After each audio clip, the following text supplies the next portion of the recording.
Ngayong araw guys, may pupuntahan tayong event at sa buong buhay ko, hindi ko talaga ine-expect na mayroong mag-order sa atin ng 10 pirasong cart ng sorbetes. Nung una, hindi pa talaga ako makapaniwala, pero kapag si Lord na talaga ang kumilos, sobra-sobra pa sa inakala mo yung ibibigay niyang blessing sa'yo. Yo guys, ako nga pala muna to si Rodel, mahirap lang pero may pangarap.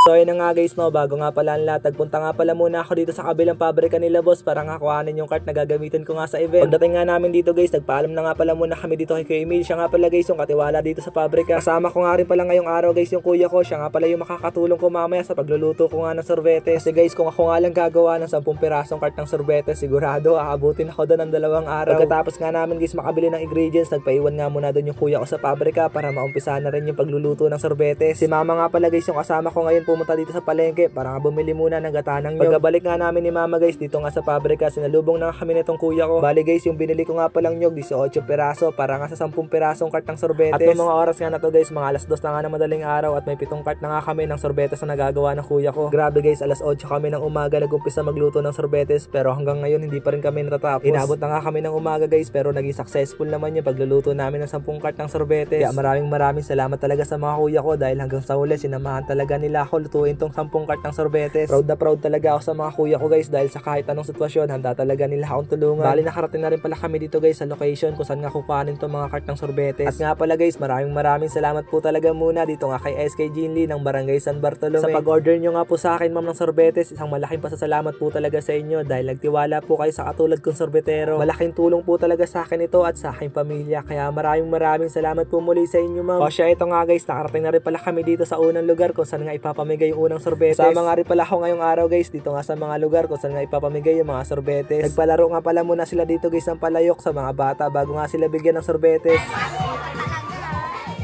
Pagkatapos nga guys ng palaro, isa-isa ko na nga binigyan yung mga bata ng sorbetes. At nga pala guys, shoutout nga pala muna sa mga nakasama ko ng araw na to. At saka guys kay Boss Denden sa kagawad ng San Bartolome. Grabe, sobrang solid yung kakwentuhan guys at sobrang bait. At ito na nga pala guys yung pangalawang lugar ng pagbibigyan ng sorbetes. Medyo iba lang yung nangyari dito guys kaysa dun sa unang lugar na pinuntahan namin. Kasi dito unang pinamigay yung sorbetes bago sila magpalaro sa mga bata ng palayok. Hindi ko na nga sa inyo guys na ipakita yung 10 lugar na pinuntahan namin dahil sa kalagitnaan na lobat na yung ginagamit kong cellphone na pang video. Pero guys, naging successful naman kasi lahat ng lugar na yon ay napuntahan namin. Inabot nga lang kami ng gabi. Kaya hanggang dito na nga lang pala muna guys tong video natin ngayong araw. Maraming salamat ulit sa inyo dahil sinamahan nyo ako hanggang dito. At ako nga pala muna ulit to si Rodel, nagsasabing hindi imposibleng matupad yung mga pangarap natin basta kikilusan natin to.